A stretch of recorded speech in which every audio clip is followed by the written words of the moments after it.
Na sessão plenária virtual desta quinta-feira, os vereadores do Rio de Janeiro arquivaram o projeto que estabeleceria igrejas e templos de qualquer culto como atividade essencial em períodos de calamidade pública no município.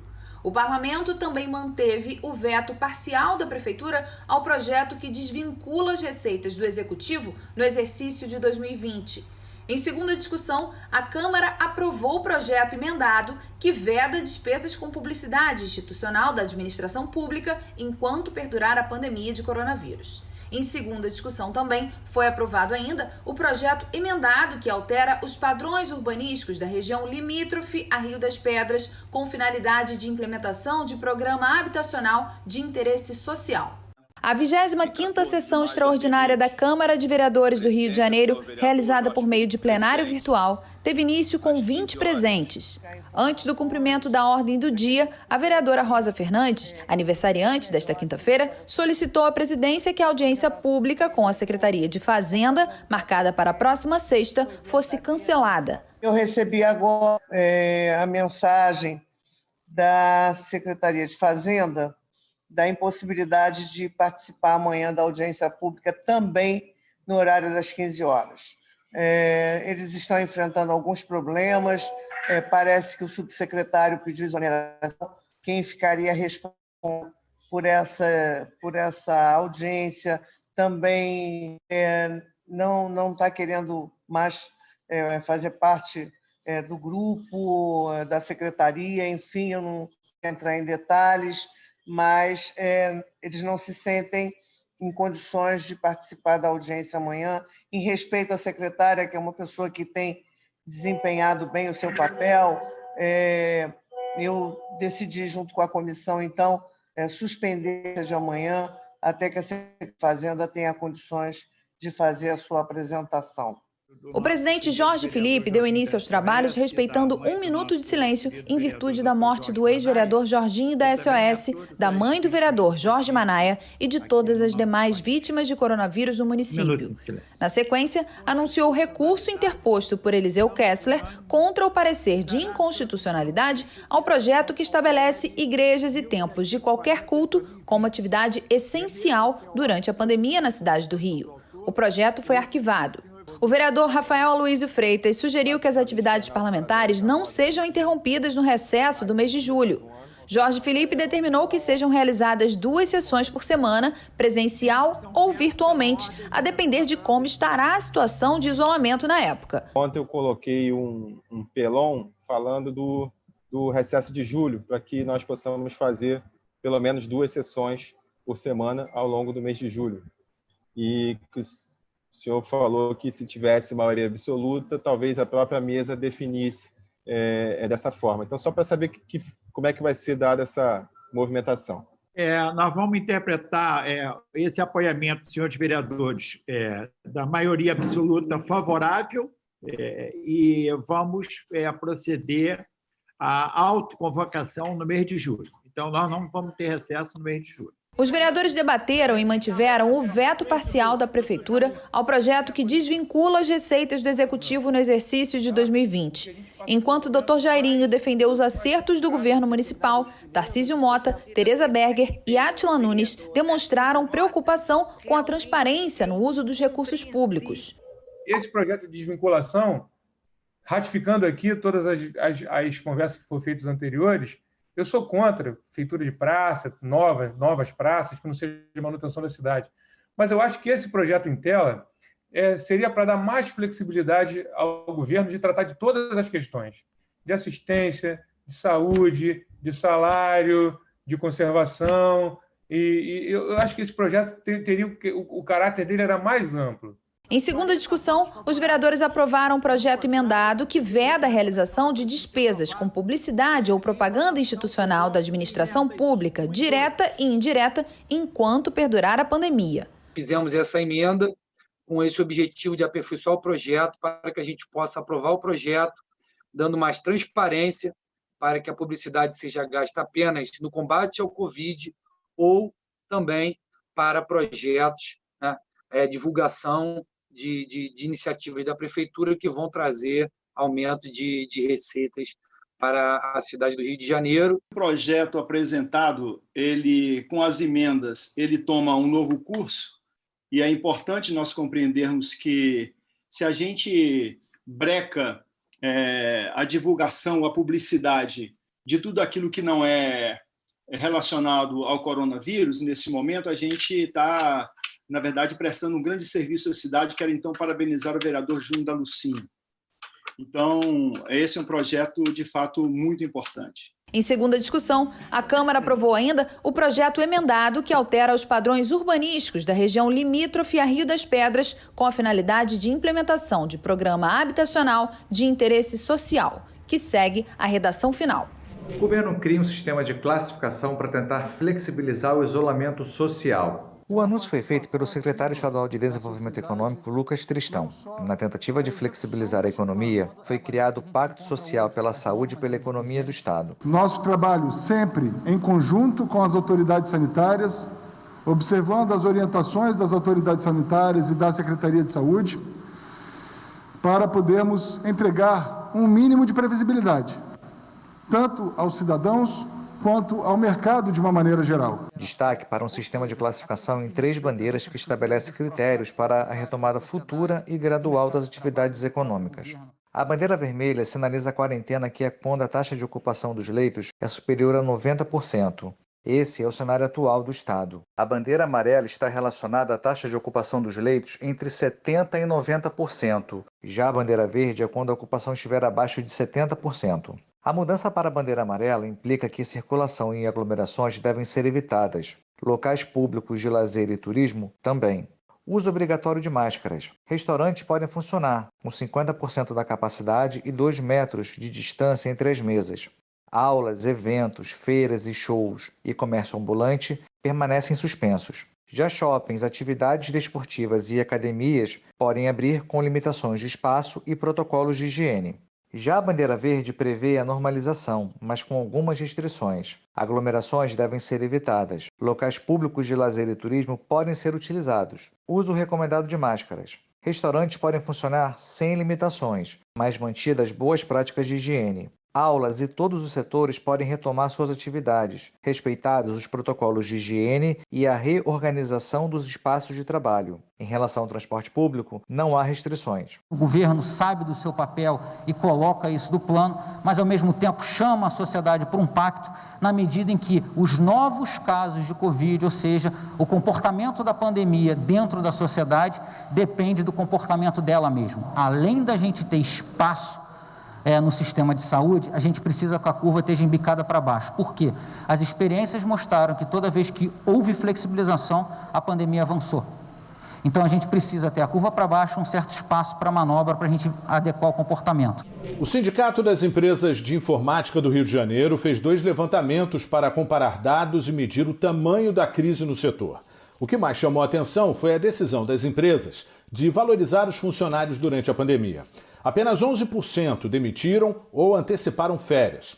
Eu converso com o presidente do Sindicato das Empresas de Informática do Rio de Janeiro, Benito Paré. Benito, eu queria começar essa entrevista com uma análise sua em relação a essa sondagem que vocês fizeram com os empresários do setor para medir esse tamanho da crise. Olha, eu acho que é muito importante, num momento como este que estamos vivendo, ter uma análise clara do que está acontecendo. A gente percebe que as empresas estão fazendo um grande esforço para poder se adaptar a este momento que estão vivendo. E prova disto, inclusive, é o esforço em reter os seus recursos humanos. Apenas 11%, de fato, tiveram algum tipo de demissão ou antecipação de férias do seu corpo técnico. Isso realmente denota a preocupação e o interesse em manter esse recurso que são os mais importantes numa empresa de tecnologia. Na sua avaliação, então, houve uma preocupação em valorizar os funcionários num momento tão crítico e tão delicado, né? Com certeza, eu acho que isso é uma realidade. Embora sempre imaginando que é fundamental se adaptar à realidade atual. Então, 100% das empresas que entrevistamos estão utilizando o home office.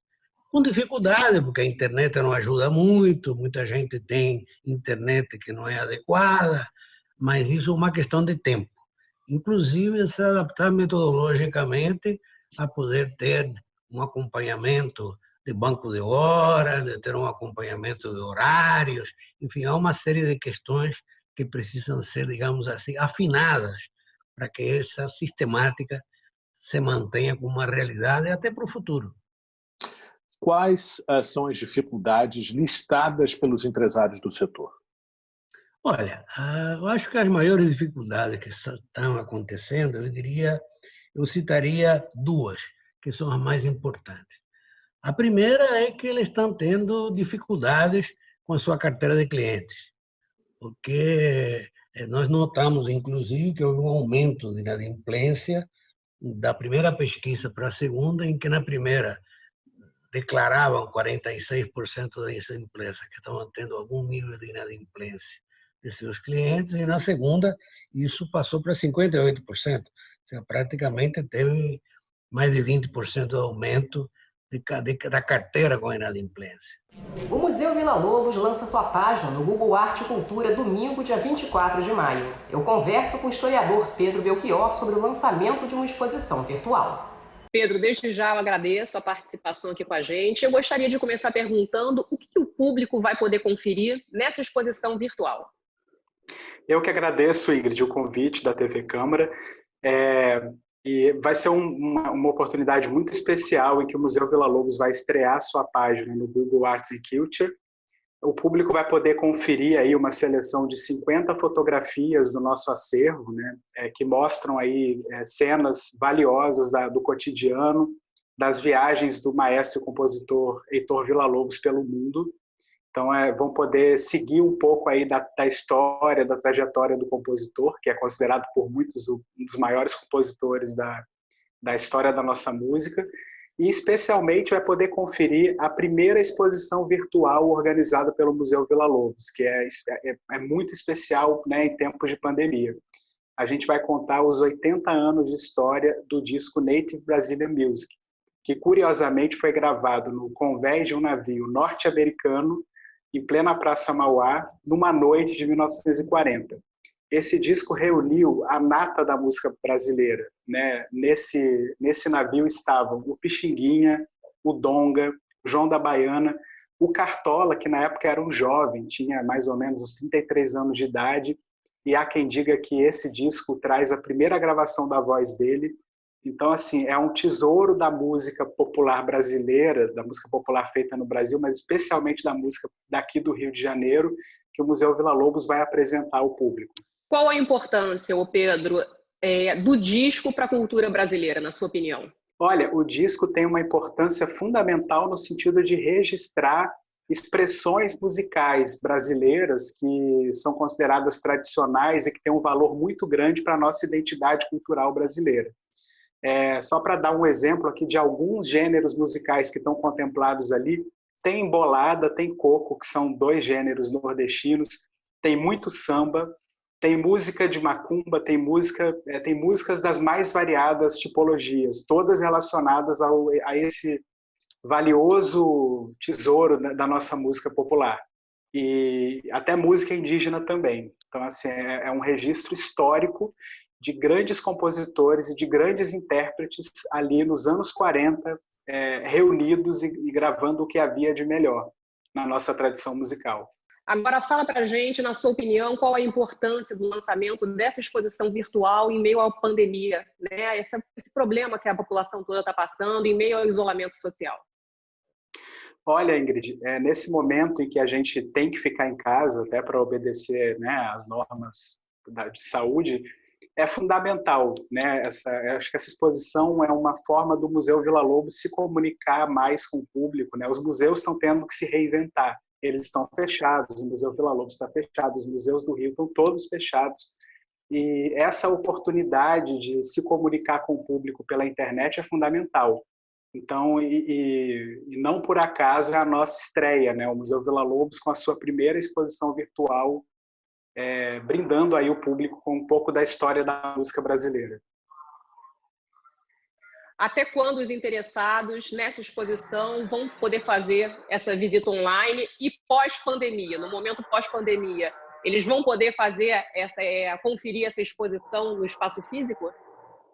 Olha, creio que, infelizmente, essa exposição só vai estar disponível na internet, na página do Google Arts and Culture. Então, ela é exclusiva da página do Google e creio que ela fica permanentemente exposta, né? O museu, depois que estrear essa exposição, vai criar outras exposições baseadas no nosso acervo, e essa do Native Brazilian Music fica permanentemente exposta na nossa página no Google. Mas eu sugiro que todos vejam logo, porque a gente fez com muito carinho e está bem caprichada. Fala para a gente, para finalizar, Pedro, o site, para quem estiver interessado em conferir. Olha, é artsandculture.google.com. Aí lá dentro você digita Museu Villa-Lobos e a partir de domingo já vai ser possível conferir essa exposição. A partir de domingo, 24 horas no ar, é isso? 24 horas no ar. Para todo mundo. Inclusive, ela vai estar traduzida também para o inglês, que é a nossa forma de nos comunicarmos com pessoas de fora do Brasil. Parabéns pela iniciativa de vocês e muito obrigada. Eu que agradeço. Muito obrigado. Importante, mas insuficiente. Foi assim que o governador Wilson Witzel classificou o valor do socorro que será destinado ao Rio de Janeiro com a sanção ao projeto de ajuda financeira aos estados e municípios. O anúncio da medida aconteceu nesta quinta-feira em reunião do Fórum dos Governadores com o presidente da República, Jair Bolsonaro, e os presidentes da Câmara e do Senado. No total, serão 60 bilhões de reais pagos em 4 parcelas para ações de enfrentamento da Covid-19 e no alívio dos impactos financeiros das medidas de isolamento social. O Rio ficará com 550 milhões de reais, valor abaixo das perdas com receita tributária entre abril e maio, que somam 1 bilhão e 300 milhões de reais, segundo o governo do estado. Witzel pediu um novo encontro com Bolsonaro para discutir em separado a situação do Estado e cobrou mais ajuda por parte da União, que tem mais condições de ajudar a estados e municípios.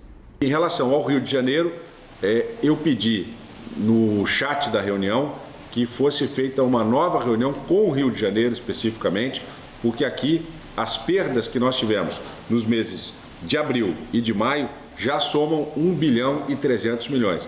E os recursos que vamos receber são apenas 550 milhões. E ressalto que se nós não tivéssemos feito todo o trabalho do ano passado e esse ano, nós não teríamos condições de completar os recursos que hoje estão sendo repassados pela União.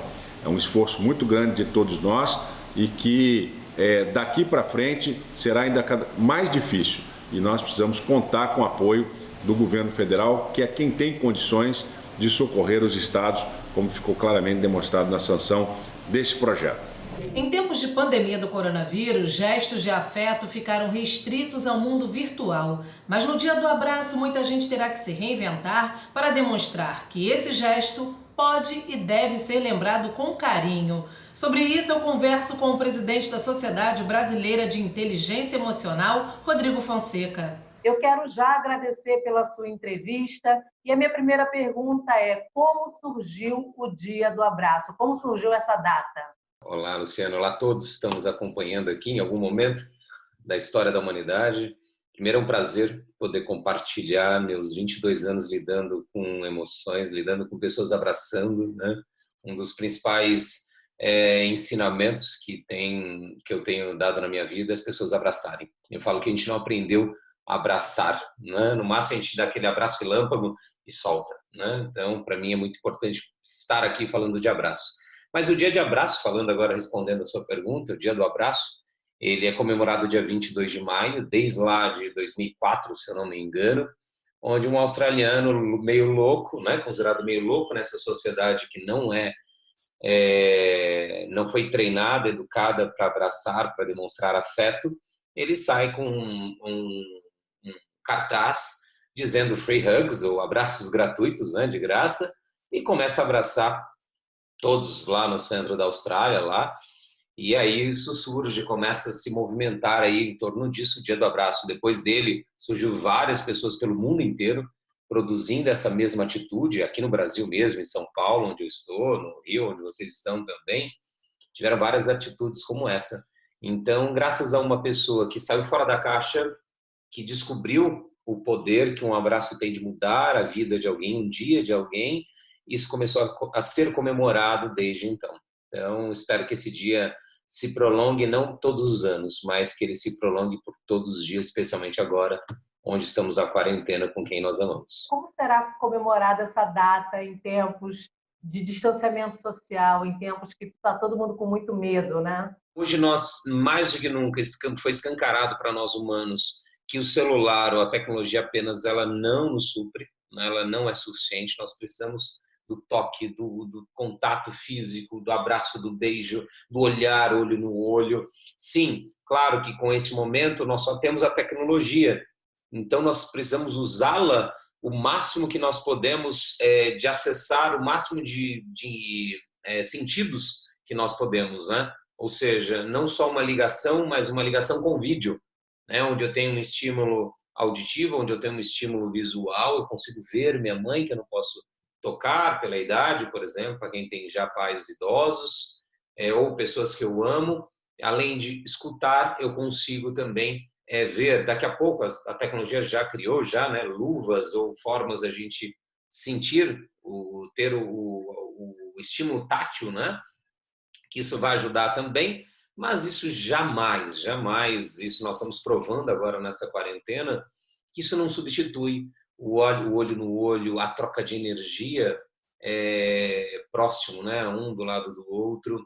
E então esse abraço, onde até então ele era tido como um sinal de fraqueza emocional, ele se torna hoje um desejo mundial.